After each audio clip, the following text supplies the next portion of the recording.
Welcome to the channel. My name is Matthias. Today we're going to talk about Marvel's go-to if they wanted to have a mercenary in a story way back in the day. We're going to talk about Paladin. Now, I still remember the first time I ever came across this character. He was in one of the first Captain America comic books that I ever got. I can't remember exactly the issue number, but it was a story where Captain America had to deal with Superia, and she had created like this utopia full of female Marvel villains. And to get into the place, Captain America teams up with Paladin and they cross-dress. It is a very bizarre story. Then I'm pretty sure that Paladin was part of Misty Knight's lineup for the Heroes for Hire. Or if he wasn't on the team, he did cross paths with this team. But then I am super sure that Paladin was part of one of the worst lineups of the Thunderbolts. It was the team that had to do the dirty work and cleanup work for the Dark Avengers during the Dark Reign. It was probably the worst lineup that we ever got for the Thunderbolts, but oddly, I really liked that time in the series. Even though I am very aware that the quality of the stories weren't the best, I really loved it when the Thunderbolts had to deal with the Agents of Atlas. So without further ado, let's get into his powers and abilities. Now, I used to think that Paladin was just a normal guy, and the thing is that, at least on this character sheet, it's established that he has been through some type of augmentation, but there's no clarifications on where, how, and what he got to get those augmentations in the first place. So, his intelligence is above normal, his strength, speed, stamina, durability, agility, and reflexes are all enhanced human. He is a decent hand-to-hand combatant. He knows basic level judo and also taekwondo. Now, his costume / body armor is completely bulletproof.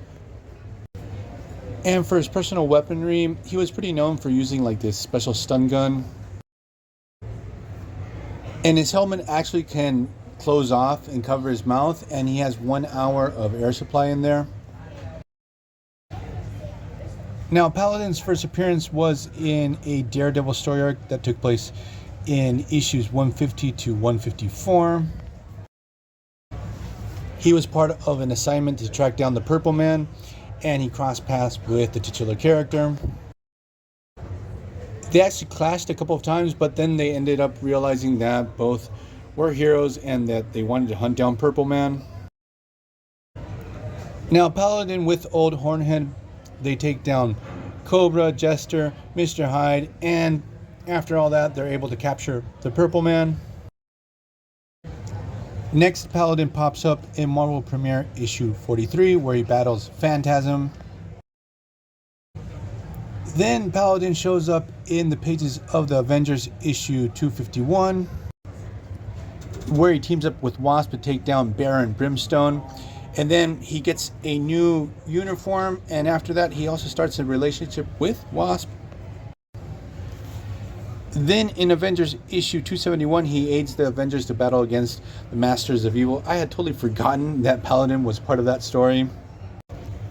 Then in Spectacular Spider-Man issues 105 to 106, Paladin teams up with Spider-Man and the Wasp to take down a group of mobsters.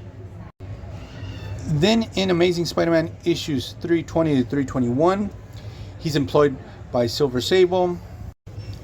Paladin ends up teaming up again with Spider-Man during this story. Because also I had forgotten that Paladin used to pal around a little bit with Silver Sable's superhero team, the Outlaws.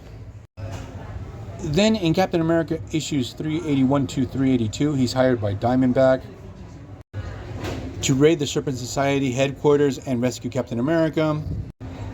And then in Captain America issues 386 to 392, you get that story that I mentioned earlier where we have Captain America and Paladin cross-dressing to take down Superia. It's a really bizarre story in all its 90s glory, but we're going to leave this video here. I hope you guys liked it. See you guys next time. Bye.